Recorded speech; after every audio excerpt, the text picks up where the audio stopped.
জাতীয়তাবাদী যুবদলের ৪৭তম প্রতিষ্ঠাবার্ষিকী উপলক্ষে সোমবার শহীদ রাষ্ট্রপতি জিয়াউর রহমানের সমাধিতে শ্রদ্ধা জানাতে হাজির হয় সংগঠনটির বিভিন্ন স্তরের নেতাকর্মীরা। এদিন যুবদলের সিনিয়র নেতাদের সাথে নিয়ে দলের প্রতিষ্ঠাতার সমাধিতে শ্রদ্ধা জানান বিএনপির স্থায়ী কমিটির সদস্য সালাউদ্দিন আহমেদ। পরে সাংবাদিকদের সালাউদ্দিন আহমেদ জানান, দেশের কঠিন এ সময়ে নিজেদের মধ্যে মতপার্থক্য থাকলেও জাতীয় স্বার্থে সকলকে ঐক্যবদ্ধ থাকতে হবে।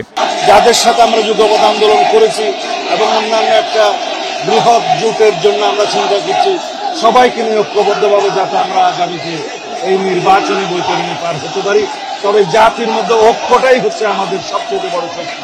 আগামী নির্বাচনকে ঘিরে দলীয় প্রস্তুতির কথা তুলে ধরে তিনি বলেন, যোগ্য প্রার্থীদের নিয়ে আলোচনা করছে হাইকমান্ড।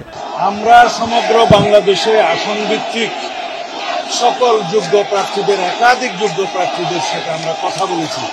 এটা তারই প্রক্রিয়ার একটি অংশ।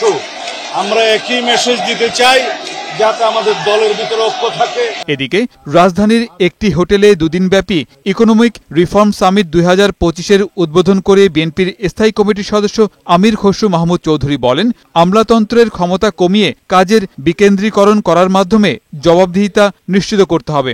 বাংলাদেশের রাজনীতিতে সাংস্কৃতিক পরিবর্তন আনতে না পারলে শত সংস্কার করেও কোনো লাভ হবে না।